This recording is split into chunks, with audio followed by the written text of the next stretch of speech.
shot this film digitally, but you went out of your way to handcraft to make new lenses for it. Can you sort of talk about finding a look for this movie?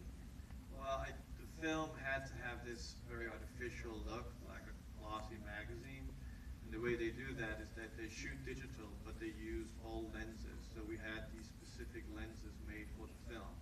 The most expensive thing on the film, because they're very expensive to make, but they gave this very diffused counter to this very clinical digital world. And then I had Cliff, when he did the score, use nothing organic. So everything had to feel synthetic through the whole film, in that it's the future of narcissism. Keanu, for, you know, when Nick works with actors, I know that he's got this really open process, and that sort of the actor is very involved in the direction of how the movie works. Can you talk about working with Nick? And I think for people who see his movies, they might think that he's kind of a weirdo.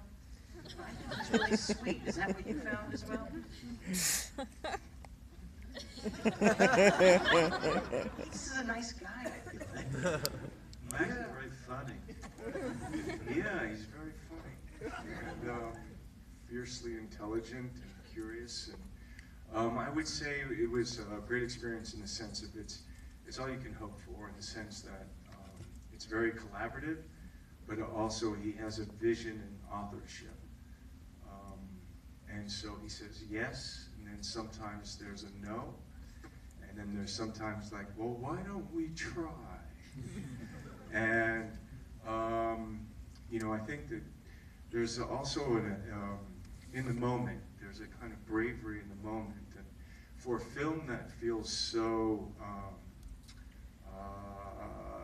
detailed or worked out, it was really cool to see, for me at least, in the scenes, just how there was the framing, that a sense of a sensitivity to a scene, and working with his cinematographer, he was like, you know, for me, when I come through that door the first time, I'm like, you know, well, it wasn't me, was it you?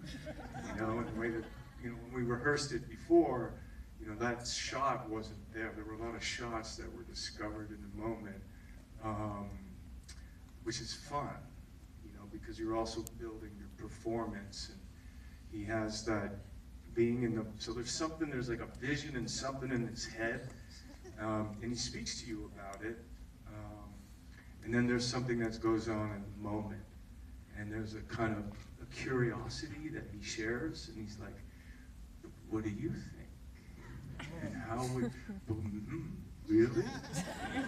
Maybe, you know, so that there's a sense of play, you know, and it makes you, you know, it makes it brave, you know, and you can tell there's such an affection, I think, for the performances in this film and for his films in general, and I think it's because of the world that you work in. You did something really cool tonight. I've hosted a lot of Q&As in my time. Usually when you do a Q&A, everybody's kind of hanging out outside, but you sat with the movie tonight. So I'm kind of curious what you noticed and what kind of hit you in this viewing that maybe was new or exciting. Yeah, it was, I guess for me, I was thinking a little bit about that, and just in terms of the cuts, and the impact of, like, you know, the scene with Ruby, with the necrophilia scene, how, you know, she resembles Jesse, how the models resemble, like a lot of the resembling of Jesse, and then also the animalism that was going on, and also just the transformation of Jesse. I felt like, I still want to know what the fucking triangles and the birth of her ego and kissing herself and womanhood and what the fuck's going on there? I think the audience wants to know what the fuck is going on. I think he just won the best question. No, but I love it. I mean, I love that it's not fucking normal and that there's cinema going on. And anyway, so go ahead, man. Let's hear something. I know you don't want to explain shit, but like, I don't know, man. I really, you know, triangles, color shifts, reflections, and then a young girl looking at herself, and then she's objectified by the filmmaker, you know, and like, it's a participation, man, but like, what the fuck? vagina, caves, ego, narcissism, God. shit, man.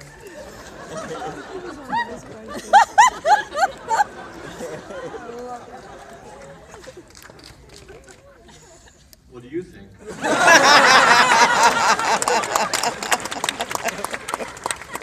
Climate empowerment. When this movie premiered at Cannes, at the press screening, when the credits came up and it said "For Live," someone in the audience shouted out "Fuck you, Liv," and that's your wife. I think we should let everybody in the audience know. How do you feel about a reaction like that? Jeez. Fuck yeah. Look, I mean, I think that creativity